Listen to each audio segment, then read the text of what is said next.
I'm very happy to introduce Dr. Rogers.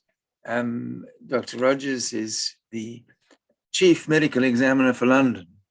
And it's for the subject of medical examiners is an enormously important one for the Jewish community as a whole.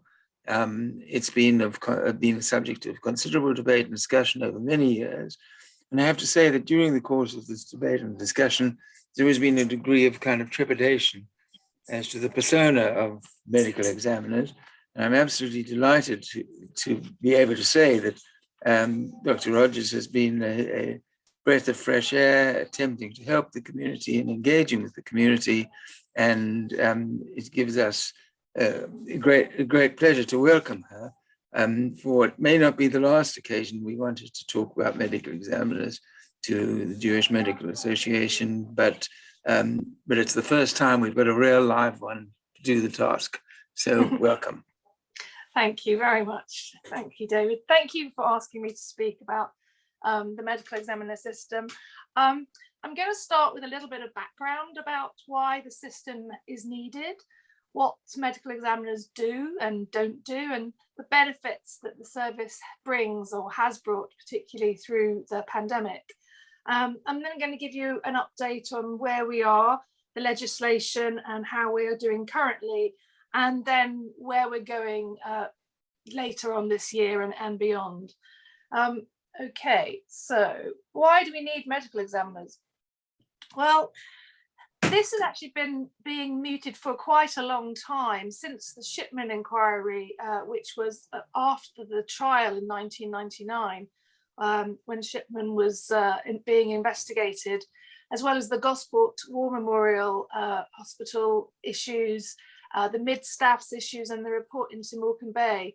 The introduction of medical examiners has been a key recommendation in all of these high-profile independent inquiries. And it's taken a really long time to come about. The first pilots were actually started about 12 years ago, and it's taken really sort of 10 to 12 years for it to come sort of into fruition.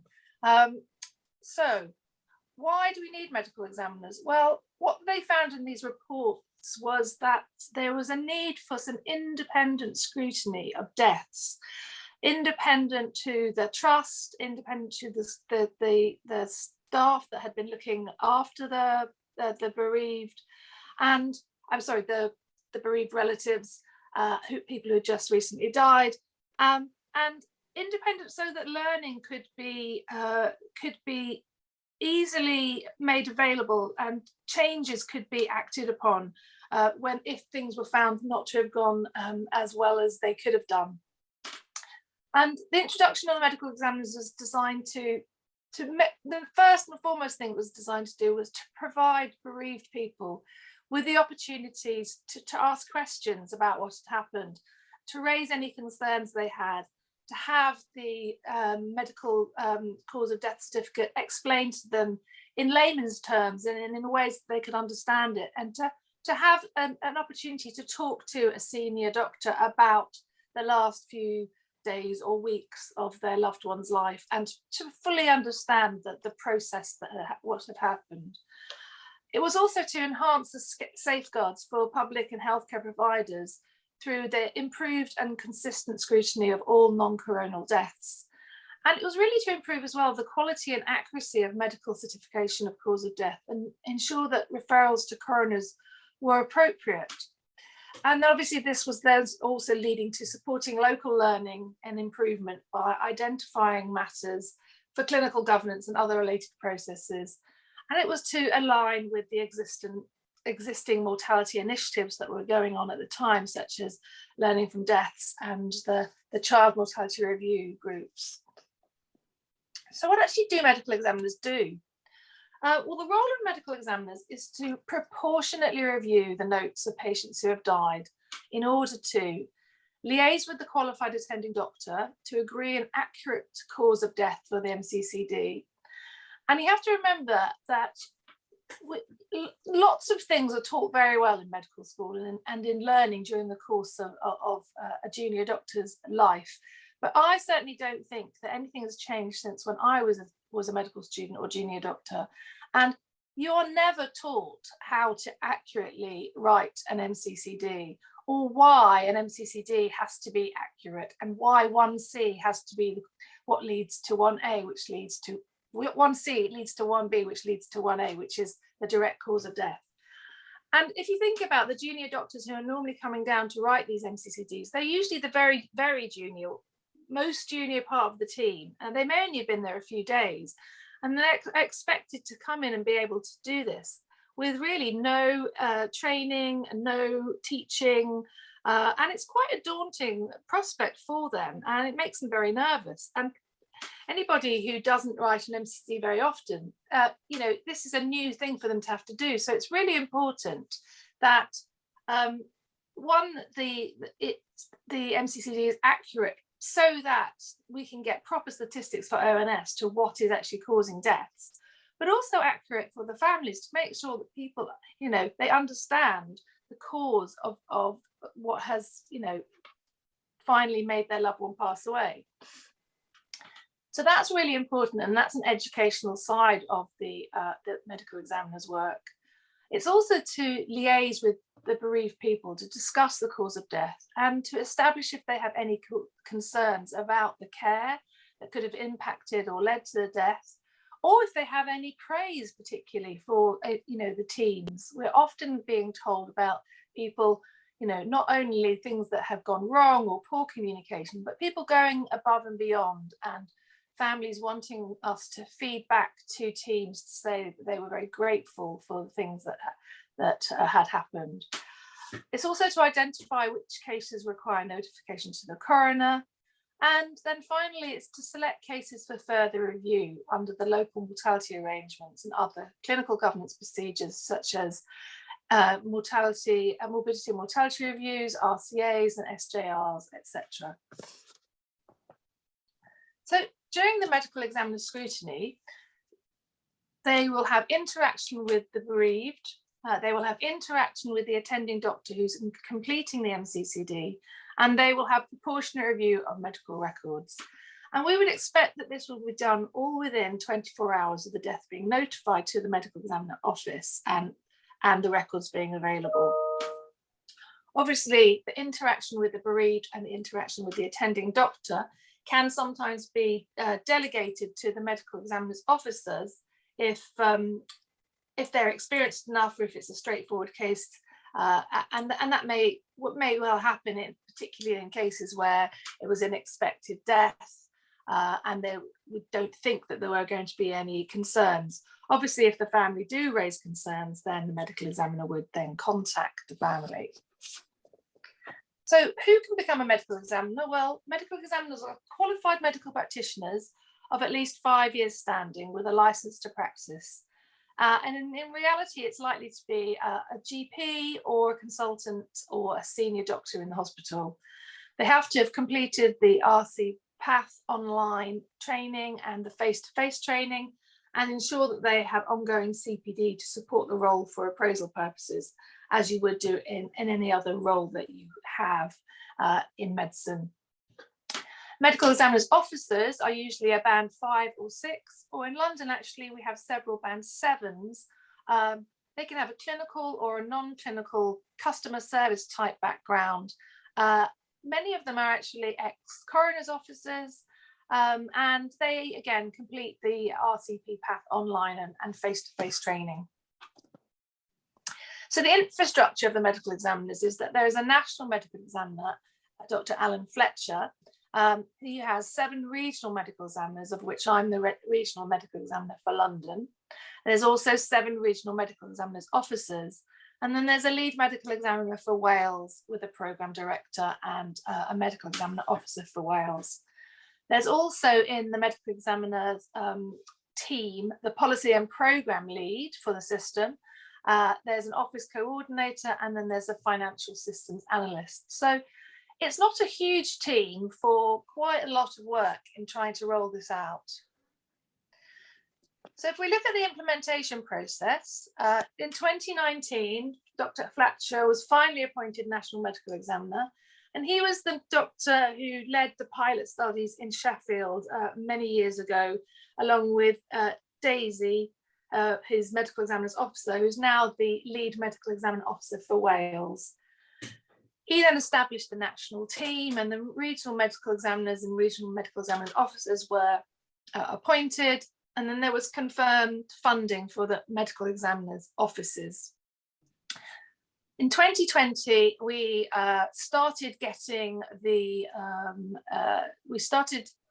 talking to trusts, because medical examiners were starting in the acute trusts, first of all, and we started talking to trusts about implementation of the offices within their space.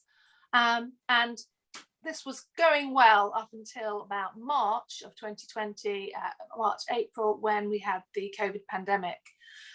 At that time, there were probably only about 3 or 4 medical examiners' offices established in London, but we pushed through in those first few months because we really realised what a massive need there was for it during the pandemic. And so by the beginning of July in 2020, there were probably about 12 medical examiners' offices established across London. And they really came into their own during the pandemic, because people were, the first wave was awful, as were the others, but the first wave particularly awful because it was so new and so scary, and people were leaving their loved ones at the doors of A&E and never seeing them again, and never being able to go and say goodbye to them, and never being able to be there when they took their last breaths. And there was a lot of trauma, mental trauma, that the bereaved experienced. And the medical examiners spoke to as many people as they could, and they really did a great job in just being somebody that the bereaved could talk to. And it was a terrible time, and the conversations were long and difficult sometimes, but they were universally appreciated by the bereaved during that time. And it several months later, we've had a lot of really positive feedback from the bereaved families that we spoke to, saying that they probably wouldn't have felt that they could have got through it if there hadn't been the medical examiners to speak to during that time. So that was one good thing to come out of the pandemic, was that the medical examiner service sort of had to escalate its coming into being in order to deal with all the families that needed to be spoken to. So sort of moving forward into 2021, the Health and Care Bill provisions for statutory medical examiners, which is currently been through the House of Commons and is now in the House of Lords committee stage, and is on track to get royal assent in April of this year. April this year. I forgot I was in 22 for a minute. But yes, so it's on track at the moment, which is great. The plan is that when royal assent has been granted, the secondary legislation that needs to be put into place, which is also incorporating not only the Department of Health and Social Care, but also the Ministry of Justice and other areas, will then have to go through Parliament as well, and that will take a little time too. So it won't be that once the bill has royal assent it will become statute. It will be that the bill will get royal assent, the secondary legislation, which will include the electronic digitalization of the MCCD, will then go through Parliament, and it's expected that they think that we will start to have it in statute. It's not before summer of 22, and it may be a little bit later depending on where we are with COVID and everything else that's going on at the moment. We've also got the National Medical Examiners Good Practice Guidelines were published, and then we've had the National Medical Examiners Good Practice Guide series, which is also published, and we've had 4 or 5 of those at the moment. One which has dealt with urgent release of the bodies, We're due one. One has been dealt with. Yeah, urgent release of the bodies. There's one on organ donation.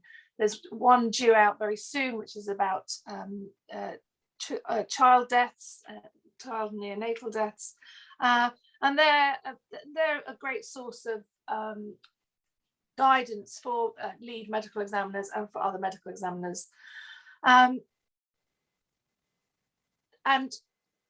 as we went through 2021, you could see that the trusts where medical examining services have been established, they're now scrutinising about 90 to 100% of all acute deaths, and we're starting to get some preparatory discussions with people about examining all deaths, ones in the community as well as in the acute, that are not going to be taken by the coroner.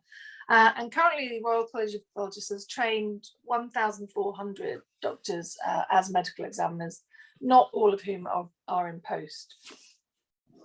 So the medical examiner programme governance, this is a bit of a boring slide, but NHS Safety, Patient Safety and Strategy Oversight Committee, along with the Department of Health and Social Care Death Certification Reform Strategic Board, both feed into the Medical Examiner Implementation and Oversight Group. And then there's the Royal College of Pathologists Medical Examiners Committee, which feeds into that as well. And then that feeds down into the Medical Examiner Operational Group, which then has the National Medical Examiner Update Editorial Group and our Regional Medical Examiner Group. And then the Medical Examiner system in Wales is slightly standalone because it's slightly different from the one in England. So the funding model for medical examiner offices is that for every 3,000 deaths they have to scrutinise per year, they'll have one whole-time medical examiner. So that's usually 10 doctors, each doing one PA, 4 hours of work, one of whom will be the lead. And the reason that it's done like this is to make resilience in the team, because obviously if you have one person who's doing the whole 10 PAs and then they're on holiday, you have no medical examiner. And if and when it becomes statute, then that's not a way we can continue working. And also it's good to have a broad team where you can have a breadth and depth of experience in different walks of medicine. So it's good to have a team that has surgeons, physicians, pathologists, GPs, other community doctors such as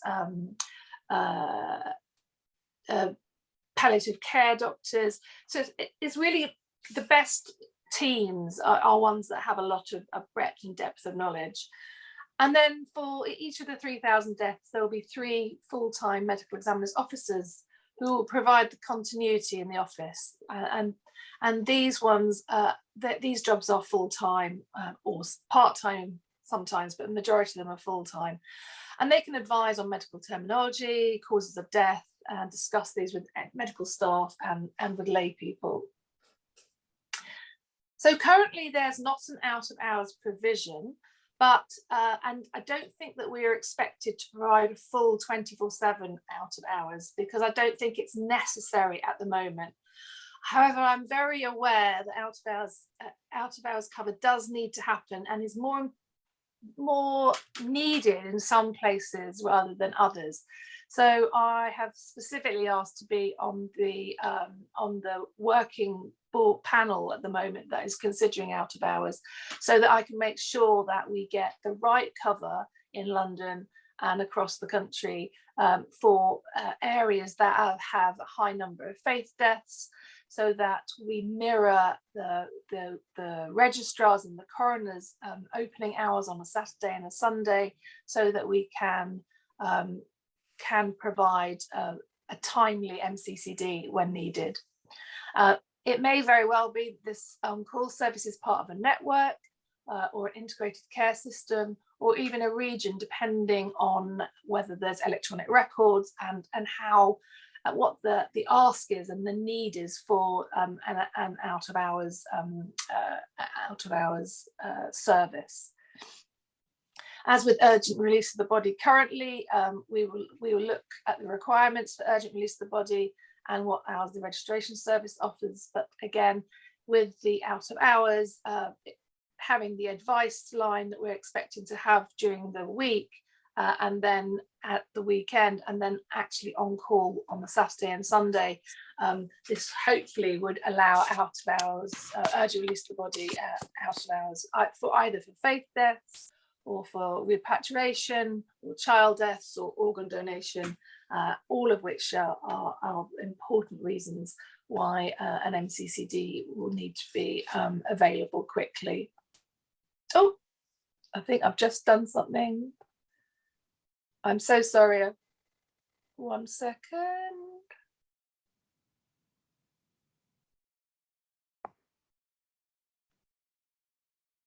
Sorry. Apologies. I'm not as au fait with technology as I should be. All right. Can I help? No, I'm back on again. Can you see everything now? Yeah. The medical examiner officers, fine. Perfect, thank you. Okay, so medical examiners officers ensure that all the notes are available. They liaise with the bereavement services, the coroner's officers and the registrars. And when delegated by the medical examiner, they can liaise with the doctors completing the MCCDs, and they can call the bereaved.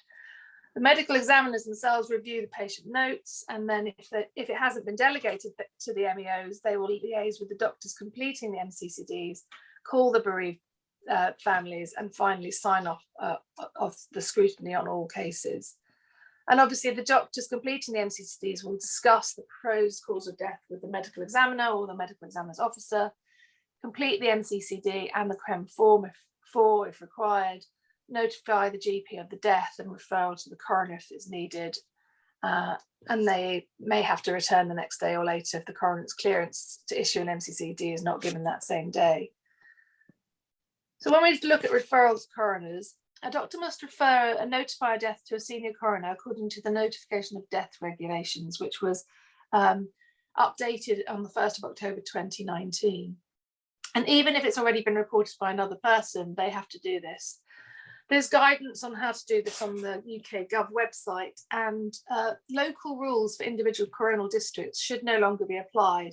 Although in practice, in some areas, they are still working to local rules rather than the notification of death regulations. But this is slowly being stamped out.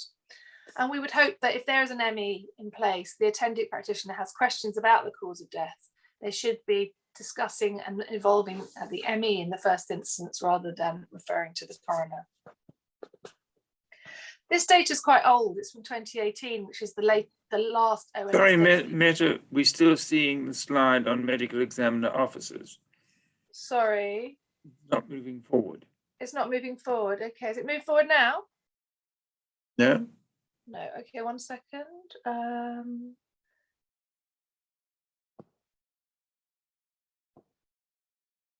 Has that helped at all? No, it's still saying medical examiner officers. Okay, 1 second. Let me go back to, oh yes. Okay, how's that? Is that better? Has it moved now? Typical duties? Yes, okay, fine. Sorry. Referral to coroner. Yes. So this is, apologies, this is an old slide, but this is the latest data that we have from ONS. And this was back from 2018 before medical examiners were introduced, but was one of the reasons, again, why medical examiners were needed, in that there's a large number of cases, 41% being referred to coroners in England and Wales, but only about 18% of them were taken for investigation, with a further sort of 23% being told that they could issue an MCCD and that a Form 100A was issued. So there's obviously not all the correct cases were going to the coroner. The people were sending things to the coroner that probably didn't need to be sent to the coroner. And actually that has been one of the things that has been really, really good, is that the relationship between the medical examiners and the coroners across the country. And from my experience of London has been really good. And we have regular meetings with the coroners and the lead MEs for their coronal districts every sort of 3 months, where any issues are thrashed out or talked about. And, you know, it's a really good mutually beneficial meeting where you know, we can speak to the coroner straight away. And if there is an issue, we can then have a conversation about how to move that forward, or if there's anything that the coroner needs us to do to make things easier for them and their officers, then we can do that. And it's really proved to be incredibly helpful. And there's actually on Thursday a medical examiners and coroners training event at the Royal College of Pathologists. Okay, so medical examiners, so they have the support that they have is the funding, guidance and good practice tools. They have the regular bulletins from the medical examiner, the national medical examiner. They have the regional support from the regional officers. There's web resources and there's training and face-to-face. And this all leads into the local medical examiner offices, which have their lead medical examiners, and the regional teams meet with the lead medical examiners on a regular basis. Obviously, the other key stakeholders in all this are the registration services, the faith groups, the crematoria, the funeral directors, and independent healthcare providers. So if we just look at London, so London has a population of 8.8 million. There are 39 acute trusts. It has 50,000 deaths per year. About 25,000 of those, 50% is in hospital, and 25,000 are in the community.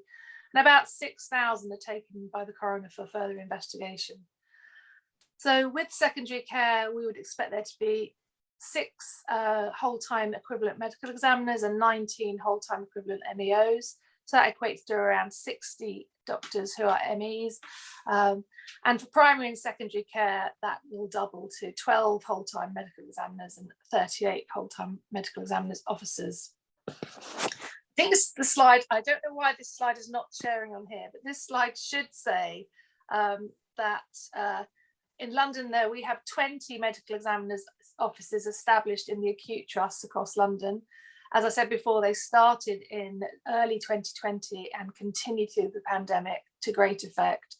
And most officers are now scrutinising between 90% and 100% of all acute deaths. So going further for next year, we have started mapping the medical examiners' offices to London boroughs for the rollout to the non-acute sector. These align with the coronal and registrar districts, and one medical examiner's service will take a whole borough so that it will be obvious where your death goes to be scrutinised. We've got pilot projects scrutinising deaths at hospices, and GP practices have started very recently, and several more are due to start in most of the ME services across London, either this next month, February or March. The information governance is the main issue currently, and we're looking for a national solution with the Department of Health and Social Care and NHS Digital and NHS X, so that we can gain access to the records so that we can do the proportionate scrutiny, and that would make it less onerous on everybody else. And the Health and Social Care Bill, as I said, is on track to gain royal assent in April, and then this will lead to ME scrutiny becoming statute at some point later this year, not before the summer. And the digitalisation of the Mccd has just started and is currently underway, and that is planned to be completed by the summer of 22, so that it comes into practice in line with when medical examiners become statute. So that's really where we are at the moment, and I'm happy to take any questions.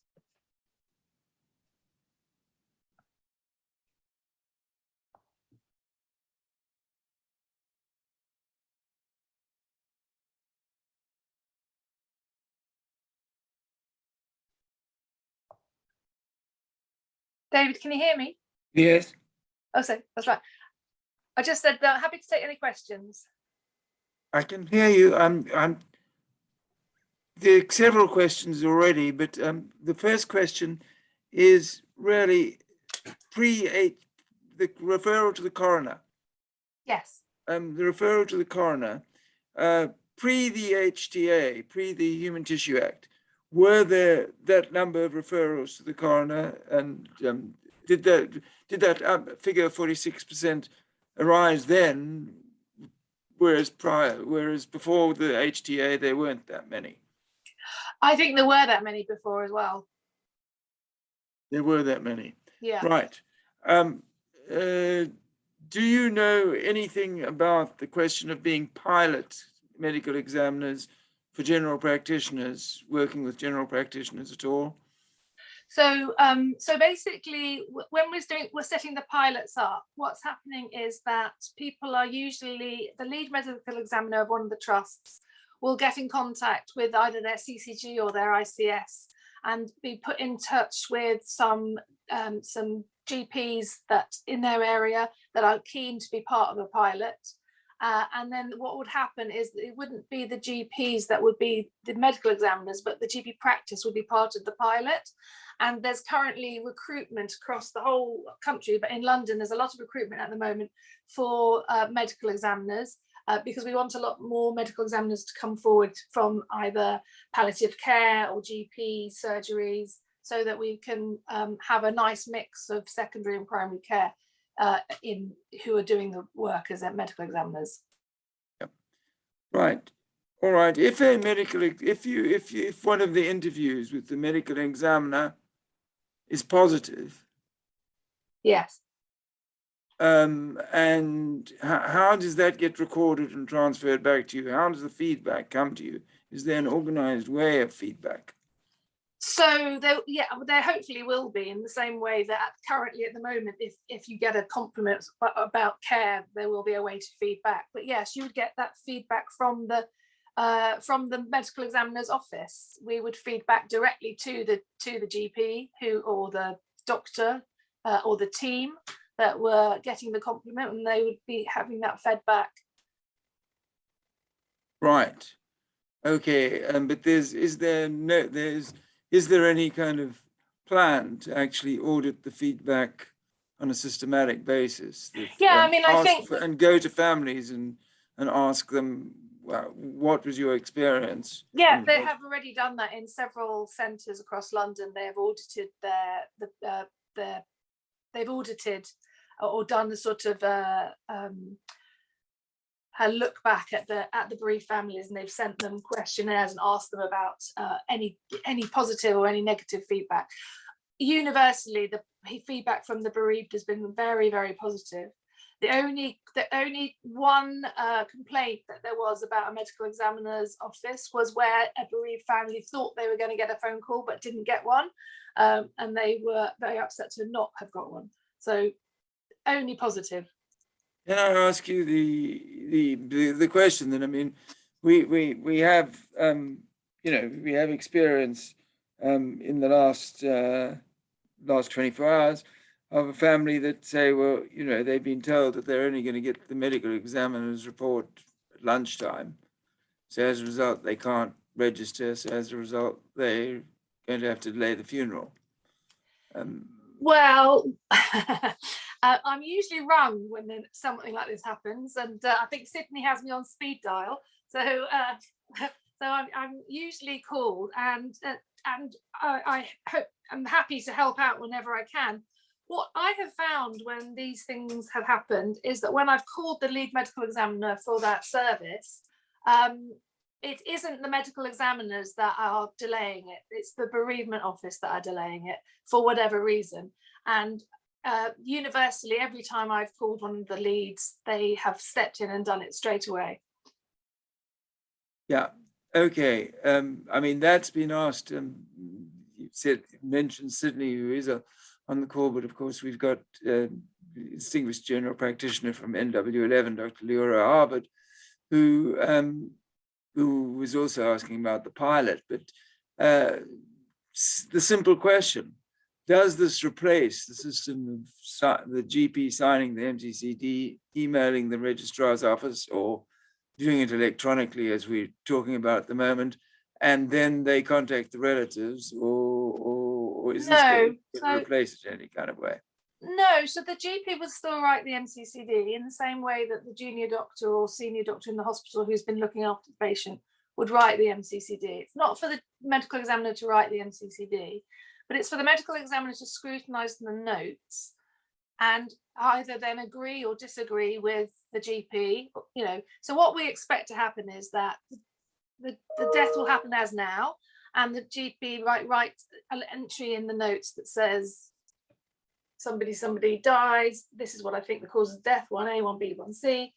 And then when the medical examiner scrutinises the notes, agrees with that, looks at it and says, fine, that's not a problem, I completely agree with that, then they will literally don't even have to speak to the GP. They will just have an email that says, absolutely fine, go ahead, issue the MCCD. What will happen with the new digitalization of the new MCCD when it's digitalized is that whereas now that there's nothing about the medical examiner on an MCCD, there will be an area where the medical examiner will have to electronically sign to say that the scrutiny has been done. But that for the digital will take no time. Yes, providing the digital IT system works. Well, they're putting a lot of work into making it work, so I'm sure it will work. Right, I'm sure it will work. Now, Jonathan Lubin raises the question about Jewish nursing homes. He says he has 80 to 90 deaths a year. Yeah. And how will it impact on that? It should be exactly the same as it is now. Just you will have the scrutiny done by the medical examiner. And where you've got a Jewish nursing home in your area, if I was the lead medical examiner, I would just absolutely make sure that I knew who the GPs that looked after that nursing home were, which GP practices it was, and I would be having conversations with them to make sure that we were setting up something where we would be available on a Saturday and a Sunday if the deaths happened at the weekend, in the same way that the registration services are, so that everything could be done in a really timely way. There should be no delay. There should be nothing. It should happen smoothly. Will care homes, nursing home like that be given facility to actually have one medical examiner who will effectively be their medical examiner because of their location? Well, yes, because what will happen is that that wherever that nursing home sits, in whichever borough it's in, that borough is mapped to a medical examiner's office. So say I can take Croydon, which is very simple because Croydon has one acute hospital in it. So Croydon Medical Examiner's Service, which sits in Croydon Acute Trust, will take all the deaths in Croydon. So if there was a Jewish nursing home in the borough of Croydon, then that medical examiner's office would take all those deaths. I mean, the issue with regard to that is really raised partly by John Newman. He's asking the question that, kind of, are we creating an intermediary regulatory system, which is requiring 1,400 medical examiners? I think what we are creating is something that's been really necessary for a long time, which is independent scrutiny of a death when it occurs, and the chance to speak to the bereaved and allow them to raise any concerns that they have, and that has been shown over and over again in all the pilots that were done for many years before it came. This has come about, and all the feedback we've had, and particularly through the pandemic, just how important that is to allow people to have that voice, to allow them to have the chance to speak to somebody, senior doctor, about the care of their loved one and about the death, with somebody who was independent and wasn't involved in it, and that's been really, really important. Right. The one question Jonathan Lubin's come back after your answer about his 85 to 90 deaths. He's talking about 2,700 beds in Barnet and yes, the large population. I know. Is there enough staff to deal with that workload? Yeah. Potentially 2,700 deaths a year. Yes, absolutely. We know how many deaths there are in each of the boroughs. We have that data, and then that has been used to look at the data of the acute deaths in that area, plus the community deaths in that area, and then the medical examiner office of that area has been resourced appropriately.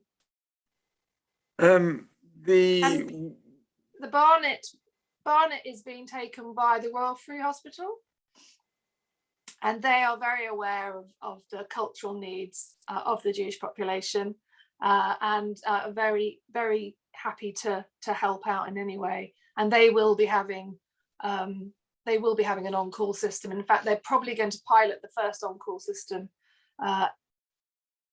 in London for us.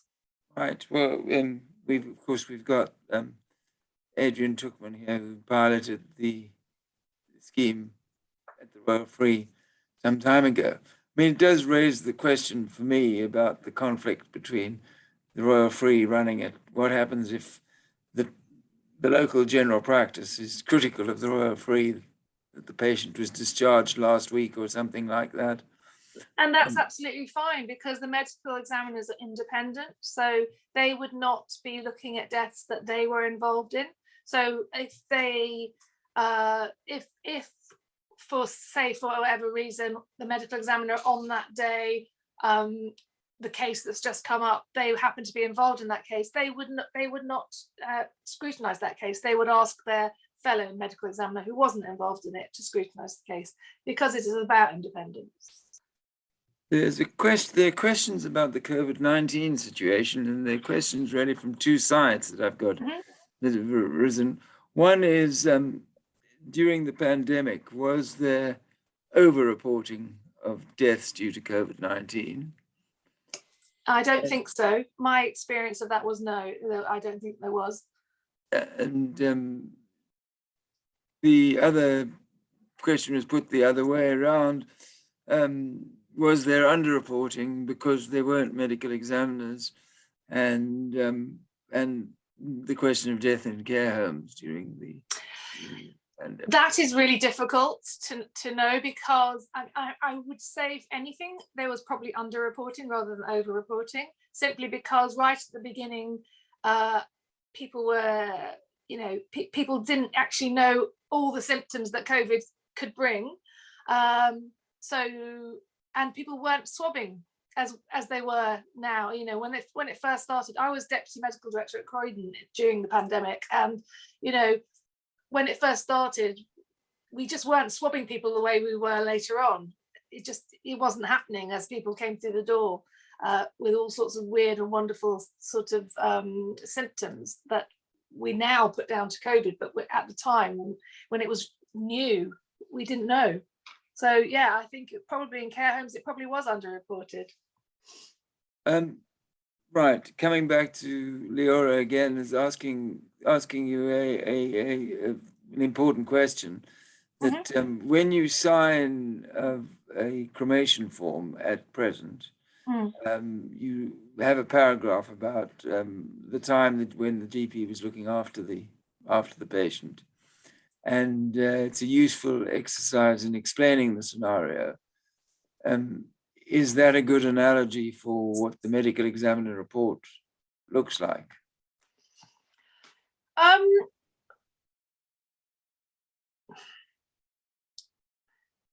Well, yes and no.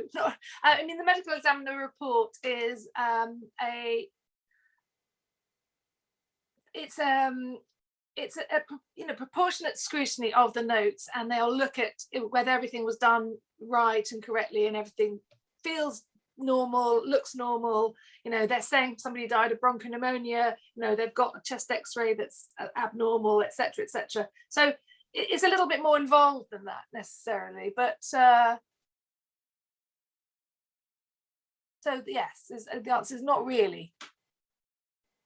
So that kind of review from at present on the cremation form effectively disappears. Well, I don't know, because they've not decided about the cremation forms as yet.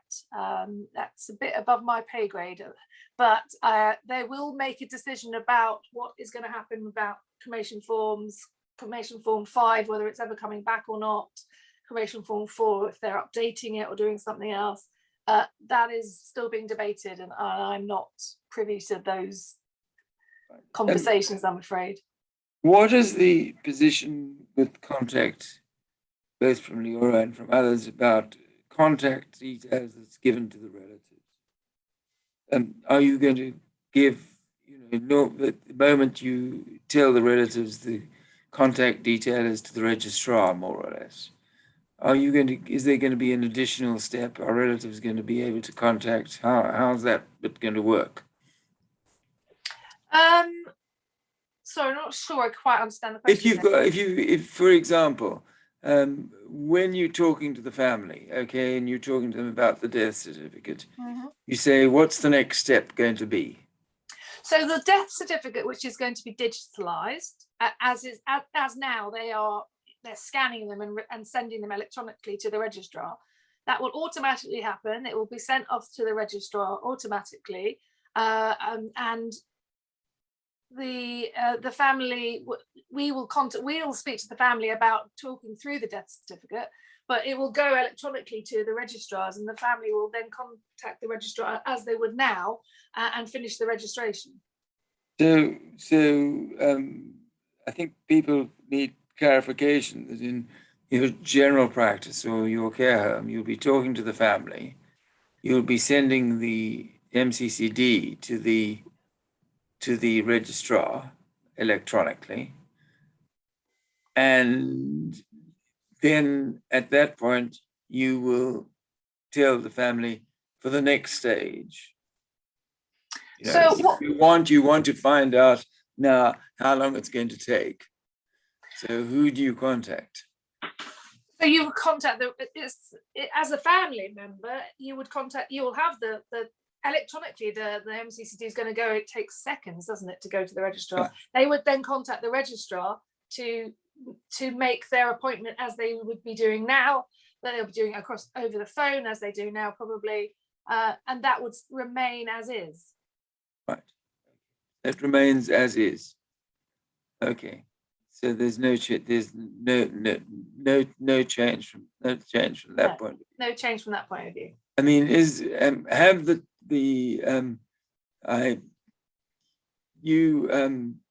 I know the point about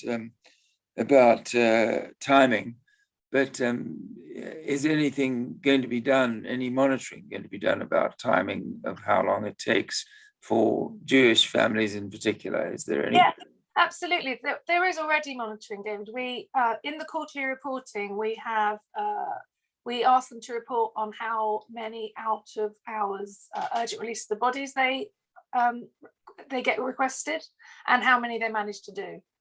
And the percentage is high. It's 95% of them are being managed at the moment. Right. So the percentage is high. It's high. Very high. High within time. What about the question of how this relates to the death review, to the Keogh style death review? The hospitals that scrutinize deaths are good hospitals. All those things continue. So they will still continue to do their mortality reviews, all those things, all their governance routes, and their morbidity and mortality meetings. All that continues as is. Right. And the medical examiners, what the medical examiner is there to do is to scrutinize the death, make sure everything was fine. If there are any concerns that they pick up, they then flag those to the clinical governance route that's the right one and the appropriate one for that particular concern. But if there's a learning exercise, is the medical examiner's report going to be available to when departments do their own mortality review? Is the report going to be accessible to them? Yes, they will be able to get. If they need to get a copy of it, they will be able to get it. Yeah, in lots of places, it's put into the patient's records. And what happens if that review comes to slightly different conclusions from the medical examiner? Is there a method of interacting between those reviews and the medical examiner system? So Well, what the medical examiner review does is it's not investigating something. So what it will do is it will flag up an issue, and it will say, oh, there seems to be an issue with this ward or this treatment, etc. And then it's investigated by somebody else, as per normal in the clinical governance of the hospital or the CCG or the GP surgery or whatever. So they will then do a full investigation on that. The medical examiner doesn't do the investigation, they just literally flag it up. And then obviously the full investigation will go ahead, and that will come to its own conclusions about this, that, and the other. Right. Okay. So this will be the method of scrutiny. One of the issues about coroners documentation is that coroner's documentation, there is a clause, the famous clause that says, well, you can make recommendations about prevention of death. Yes. Is there anything like that in the No. medical examiner system? No, there's not. About recurrence of an episode.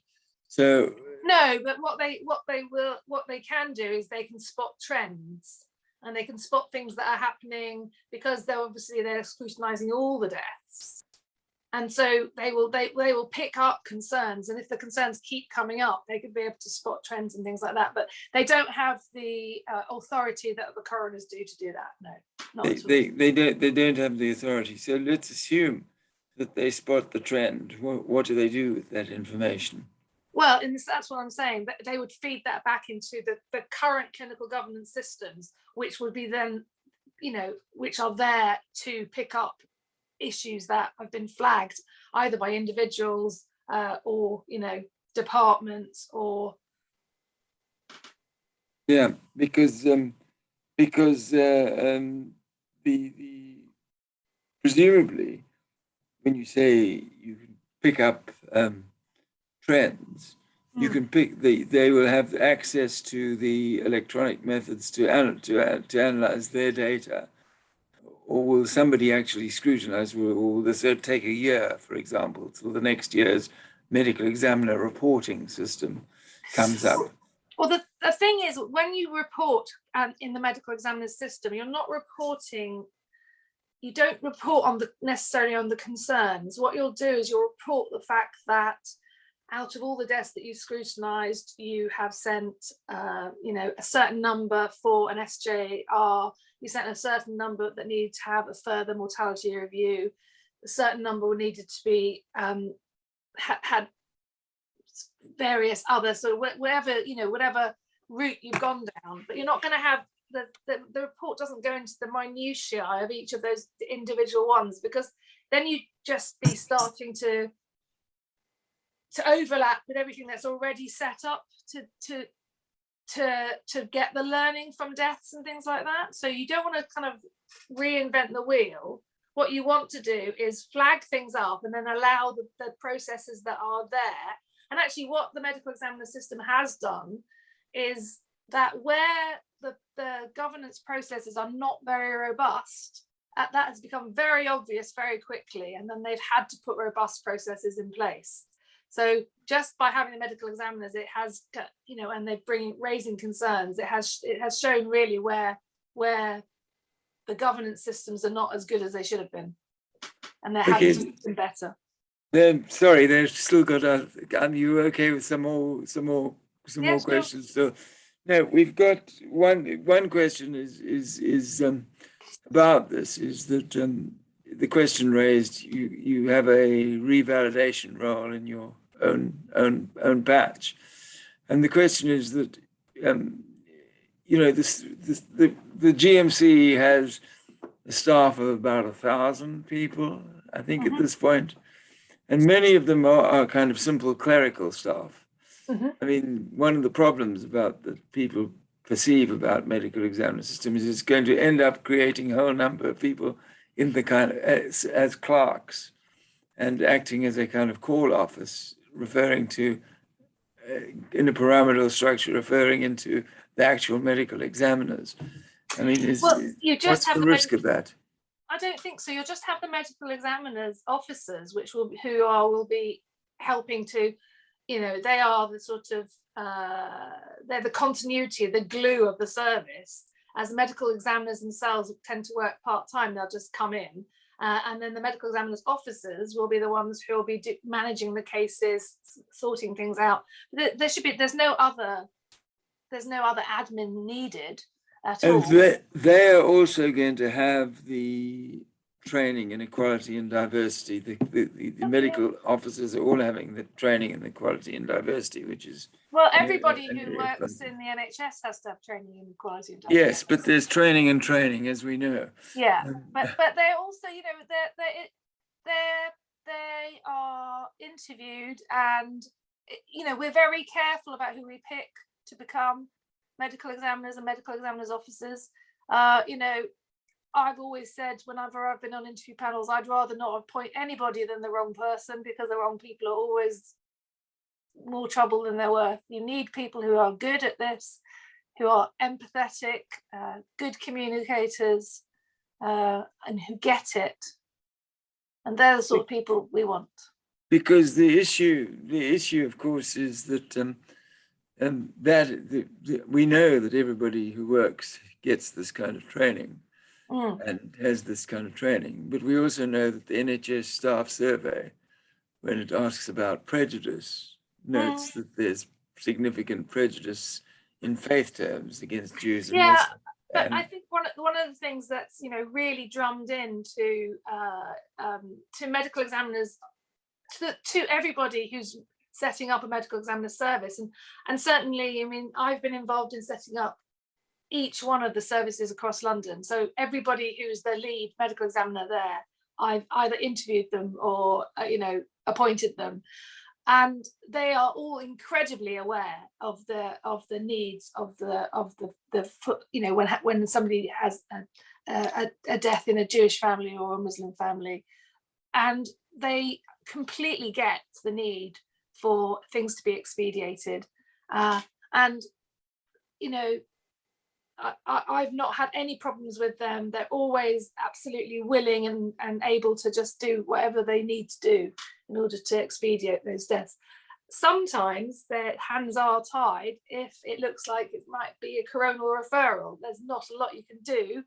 You have to work within the limits of the law. But apart from that, they are they're all on board. And they all understand why it's important.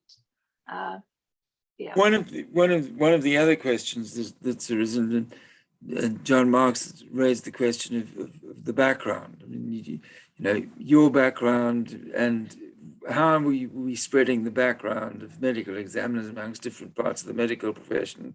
How are we looking at equality, diversity issues amongst the medical examiners? Well, again, it's when the adverts go out, they're open to everybody. They're advertised in NHS jobs. It's advertised. Anyone can be one. I'm very keen, and I'm always saying to my leads, get a bigger spread as possible of people with lots of different medical, knowledge. It also does depend on people wanting to do the job. There are lots of people who want to do the job who, frankly, when you interview them, are absolutely, there's no way I would ever let them speak to a bereaved family in a million years. So that's, they have to be sort of told that they may not be suited to it. But it is about people coming forward and wanting to do it. But in your case, you work in genitourinary medicine, right? Are there any other genitourinary medicine? There are, yes. Involved? Yes, there is a lead ME at Homerton. She's also sexual health and HIV consultant. There's a lead ME at Lewisham and Greenwich. We've got MEs across, all branches of medicine. We've got lots of they're pathologists, we've got intensivists, we've got anaesthetists, we've got surgeons, we've got obs and gynae, we've got GPs, we've got geriatricians, we've got ED doctors. Everyone.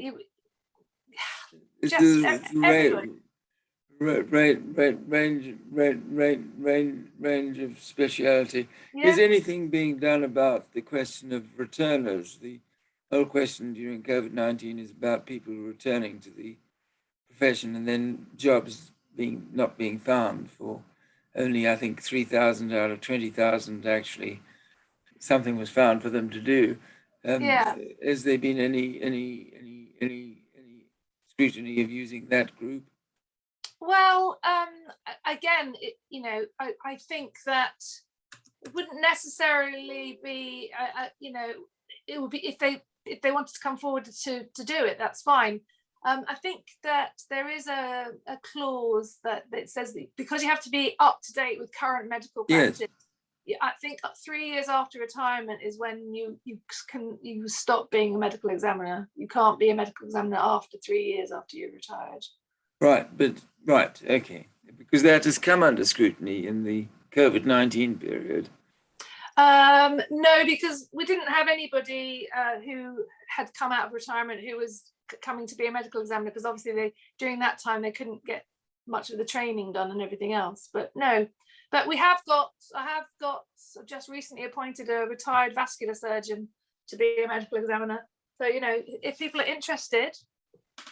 Yeah, it's because that question has been raised with the GMC amongst the attorneys. Was this a role that and there was a period when that group was being used to scrutinize deaths, but prior to the medical examiner system. The other question, of course, is the relationship which people discuss about the interaction with the autopsy services. Yeah.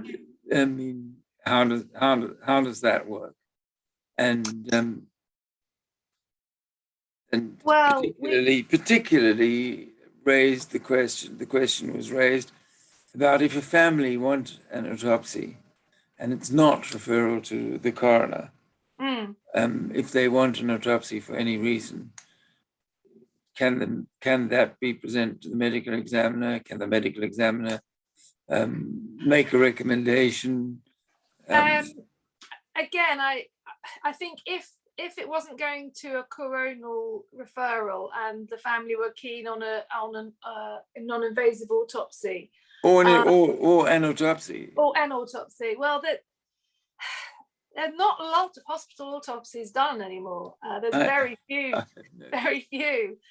people who can do them or are around to do them. So I think it would be on an individual basis to think about, I think a medical examiner having a conversation with the family to find out why they wanted it. It may be that a family think that something can be shown and that actually having an autopsy wouldn't show that anyway, and therefore it wouldn't be necessary. But I think you would have to converse with them on an individual basis about why and where and what. And then obviously if they still wanted to do that, you might be able to help recommend somewhere they could go. But I think it's very difficult to get them unless there's a real reason for it, and in which case it's usually going down the coronal route. Because in terms of patient satisfaction for the family, this may in fact be, they need the relief of having an autopsy done. I mean, I do understand, but again, I think you'd have to look at it on an individual case. I don't, because again, it might be something that is possible to get again, but it might not. And in case if the family really do want that and they want to go down the private route of having an autopsy, then there's that aspect as well. But again, that's not easy to get. Yeah. No, I know the difficulty, but yeah. you do get families who request that. You also mentioned that there was training about the organ donation system. The medical examiners thus far have had a role in this, and how is that actually working at the moment? Has there been any? so we're not involved in the training, but there is a best practice guideline on organ donation that came out just before just before, I think it was November. And I know that areas where they have had some problems with organ donation have started to set up sort of like an on-call medical examiner system for advice about that, so that can be run more smoothly than it has been. Right. So that's not that is work in progress. Yeah. I hope that I hope you don't mind the kind of number and range of questions that have been that are down on the list, and I hope that you'll be able to continue, and I'm sure that it's come across to the people who are on the call that you are interested in helping and assisting the Jewish community, both Jewish doctors and Jewish bereaved families. Yes, no, I absolutely am. And look forward to a continued relationship, harmonious relationship, and Well, hopefully in 5 years' time we'll be able to hear a progress report on how well the system is going. Well, I think it is going, and it is going well, and I think I think it's very exciting. It's big. I think a beginning of a new medical speciality, and it's I only ever hear good things about the service from the bereaved, which is fantastic. Thank you very much. Thank you. All right, nice to see you. Take care.